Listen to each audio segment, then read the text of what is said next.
Էրդողանը կժամանի Երևան։ Ապրիլի 11-ին կայացել է Ֆրանսիայի և Թուրքիայի նախագահներ Էմանուել Մակրոնի և Ռեջեփ Թայիփ Էրդողանի հեռախոսազրույցը։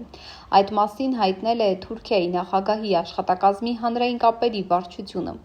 Ուշագրավ է, որ Մակրոն-Էրդողան հեռախոսազրույցի մասին պաշտոնական տեղեկությանը զուգահեռ Թուրքիայի իշխանամետ պարբերականը հրապարակել է սոցիալական X հարթակում Ֆրանսիայի նախագահի թուրքերենով արված գրառումը։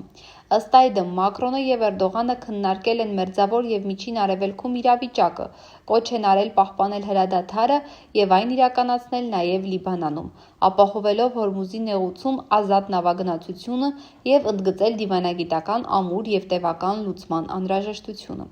Մակրոնը և Էրդողանը քննարկել են նաև Ուկրաինայի իրավիճակը, ընդգծել համատեղ ջանքերի կարևորությունը։ Մակրոնը ընդգծել է, որ Ուկրաինայում խաղաղությունը պետք է անպայման համապատասխանի Միավորված ազգերի կազմակերպության սկզբունքներին և հենված լինի Ուկրաինայի անվտանգության հուսալի երաշխիքի վրա։ Ես կրկին հաստատել եմ Հարավային Կովկասում խաղաղության գործընթացին Ֆրանսիայի աջակցությունը։ Դա նոր դարաշրջան կբացի, որ հենված կլինի բաց սահմանների և տարածաշրջանային համագործակցության սկզբունքների վրա, հատկապես մայիսի 4-ին Երևանում գումարվելիք Եվրոպայի քաղաքական ընկերակցության գագաթնաժողովի համատեքստում, գրառումն ամփոփել է Ֆրանսիայի նախագահ Մակրոնը։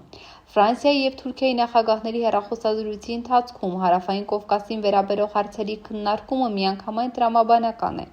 բայց Մակրոնի գրառումից կարելի է ենթադրել, որ նա Էրդողանի հետ շոշափել է Եվրոպայի քաղաքական ընկերակցության երևանյան գագաթնաժողովին Թուրքիայի նախագահի ներկայության հնարավորությունը։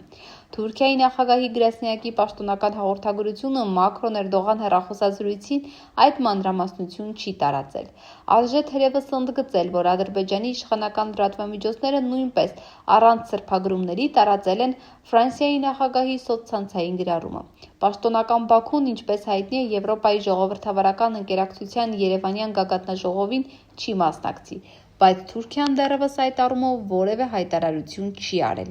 Անցյալ տարի Ստամբուլում վարչապետ Փաշինյանը Թուրքիայի նախագահ Էրդողանին Հայաստանի այցի հրավեր է արել։